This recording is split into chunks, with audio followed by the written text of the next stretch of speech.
These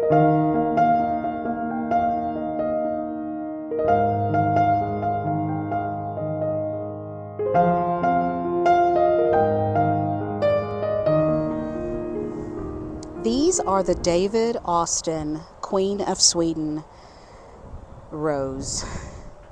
And I want you to look at the beautiful color of this rose. Now here we are, late September, and this rose is putting out more blooms now than it did earlier in the season, because I just planted this rose this spring, and it was just a tiny, well, I say tiny, it was a bare root, and they had cut it back.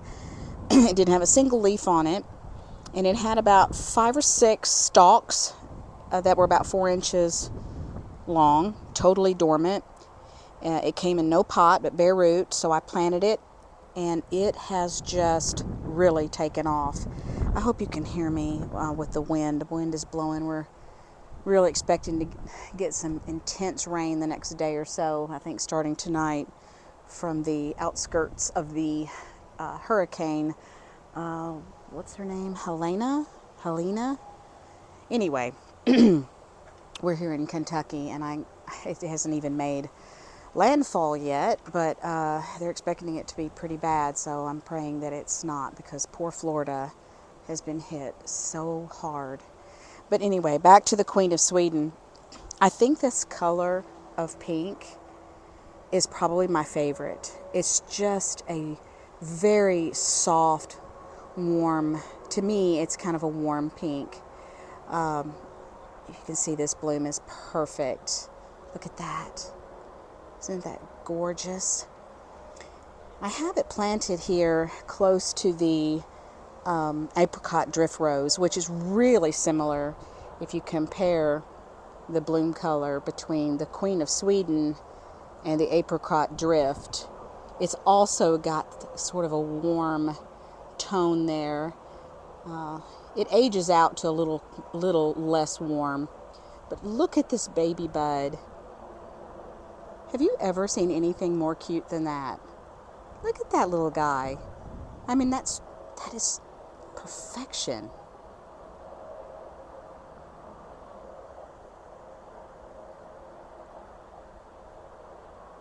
I love it. Anyway, so you can see that, and it has bloomed ever since it broke dormancy. It started producing blooms, and it's still producing blooms here in late September. So the Queen of Sweden is an awesome rose. It gets fairly tall, but not so wide. So it would be perfect to underplant, which I have planted some lavender there. That's the sensational lavender. And I plan on underplanting it with some other things, so this, the bottom part won't be really noticed, and it'll just kind of come out with all these beautiful blooms. But, here we are. We're already past the first day of fall, and you can see that this rose is really looking nice. Here's a pretty little bud. Gorgeous. I love this rose. Now, it doesn't have really much of a scent at all, so that's not something you would get this rose for, not for the scent. But speaking of fall is an excellent time to plant things that are cold hardy. So we've just been changed to a zone 7A. So really anything that's colder than a 5, certainly a 4, would be a perfect time to plant it now, because it doesn't mind the cold, and we don't get that cold. So I'm going to plant some things that I had separated out and divided and put in some pots last year, and one of those things is Ajuga. And Ajuga is a very easy ground cover to divide, much like you would a hosta or anything else. And you'll have to please excuse the weeds. I've just really been slacking. But here's an example of an Ajuga by some iris. this was a very small little container that I had held for a few months after I divided it and put it in a pot, and it has doubled, maybe tripled in size since I planted it, probably around May. Is late May is when I planted that. So it really does well. It takes well to division and replanting. So we're going to take care of that today, and hopefully it'll really take off and the roots will get established and be beautiful next spring. This is the chocolate chip Ajuga. Last year I decided that I was going to divide my Ajuga that I had in a flower bed. It was in the flower bed over here, and it had gotten quite large but wasn't doing too well, so I decided to divide it. So I just dug up a big chunk of it and cut it into about 3 or 4 pieces and stuck them down in some pots, as you can see here, and it has really filled out the pots, and I've decided that I want to go ahead and plant them. You can see here's one section that I had planted right after I divided it, and it was just a small little area, and it has already, just this season, has really spread. And the Ajuga, the chocolate chip Ajuga, is absolutely, it is so beautiful in the spring. And even when it's not in bloom, if you can look at the foliage, you'll see that it is a beautiful, it's kind of got burgundy and green, and it's a really dark foliage. It's very dense, so as it spreads, it would choke out any kind of weeds or anything that would try to come through, because it's like a mat. And this is a really short growing Ajuga.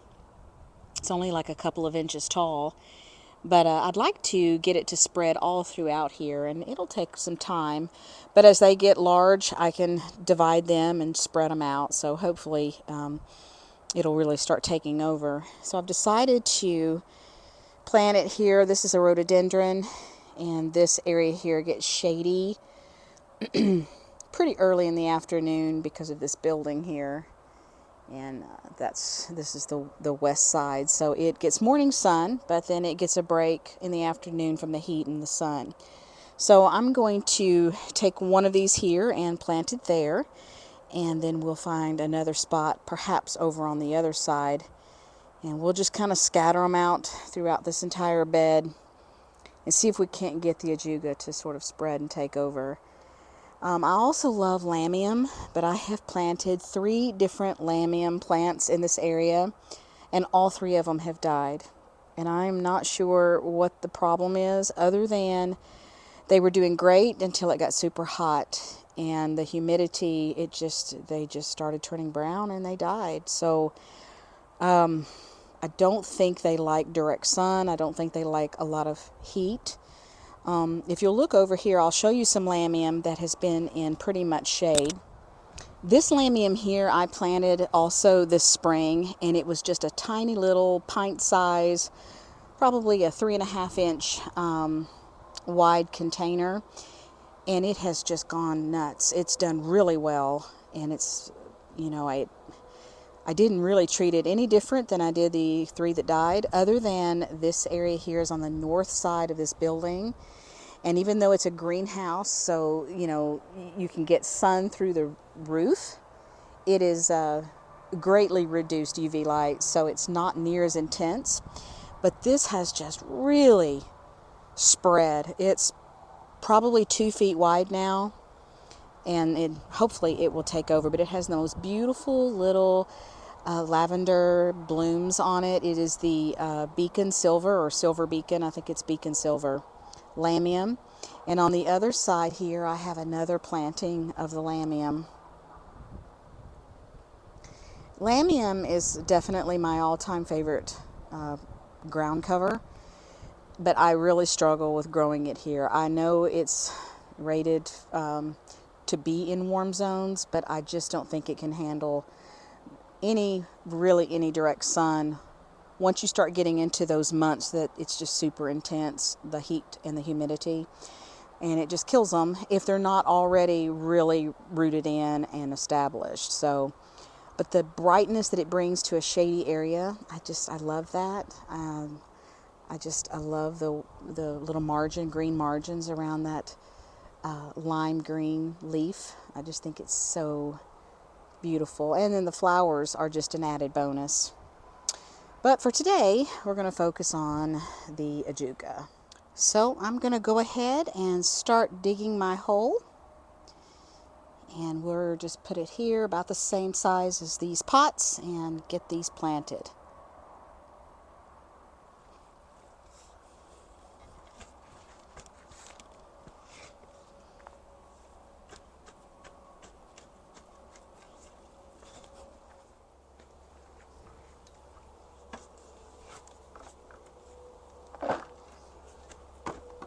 We deal with pretty hard clay here, but it looks like this area I had something planted before, so the soil has been amended already, so I don't think I need to add anything really. It looks pretty rich.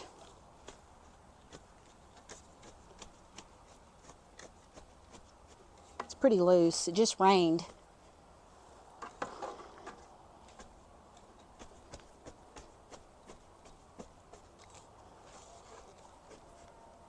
Normally I use my post toe digger, but because these pots that I have these growing in have sort of a tapered bottom, I need sort of a tapered hole.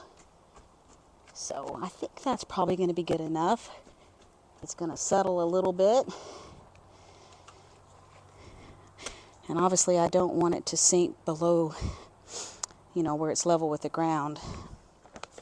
So the first thing I'll do is I'll add a little bit of my Biotone starter fertilizer into the bottom of this to help those roots get a good start. And then probably put maybe a little bit of land and seed compost around the top of them. So we'll start with this one first. You can see the pot. And when you divide your plants and you don't know where you're going to put them yet, just stick them in a pot because they'll do fine. You can see the roots that has established here. So just kind of ruffle them up just a little bit. It's not heavily root bound and it's very moist. I could actually divide this if I wanted to, but I don't think I'm going to do that today.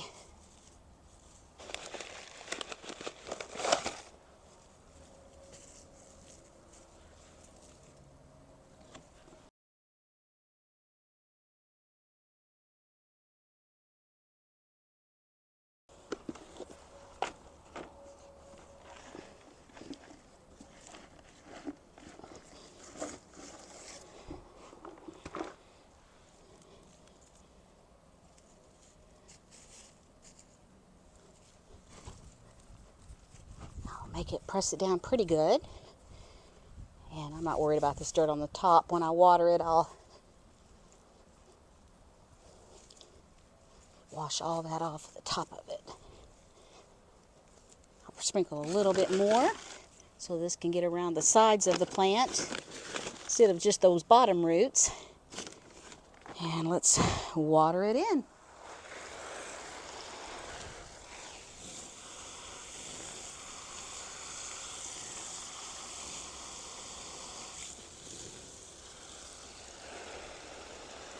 I'll let it sit there, kind of soak in.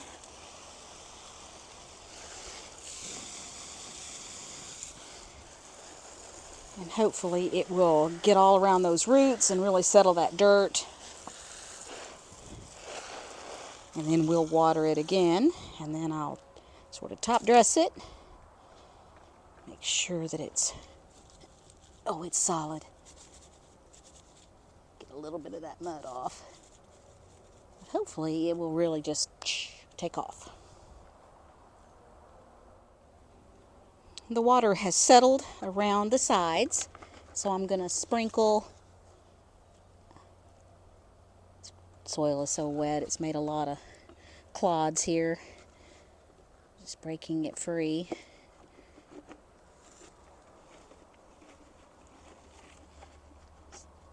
Just where it's settled in, I'm gonna, there we go. It's really good when you're digging a hole to have some type of a pot like this. It does have holes in it, but it really doesn't matter because it's easy to keep the dirt in it and then use it to put it back around the plant. So I'll water it in again, and then we'll put a little bit of compost around it, spread the mulch back around it, say a prayer over it.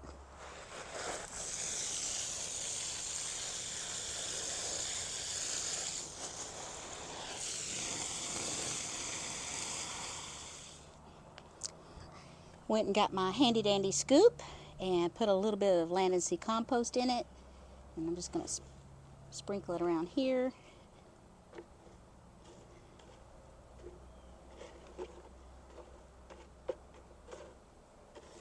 Again, I need to wash off that excess around the leaves.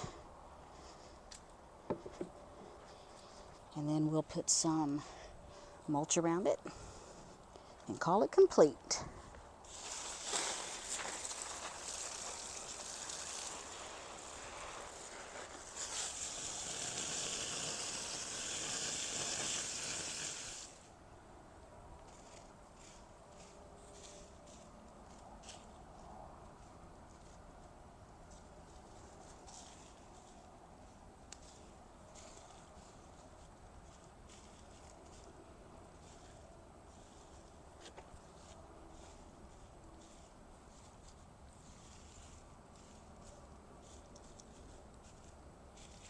Okay, it's all nestled in there.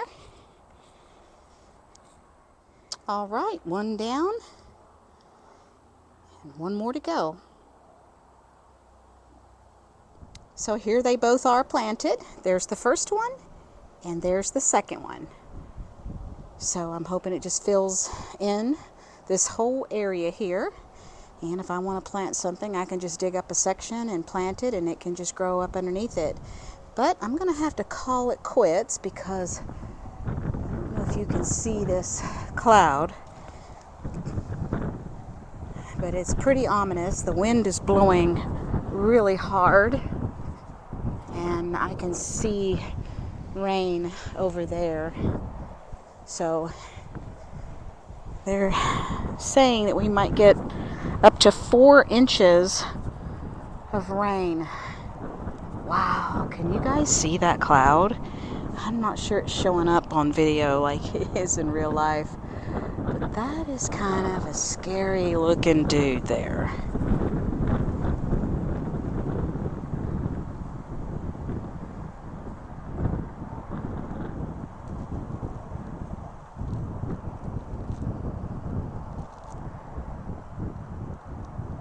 It's interesting. It's moving from the northeast, which is rare. We normally get rain from the west or the south, but rarely from the northeast.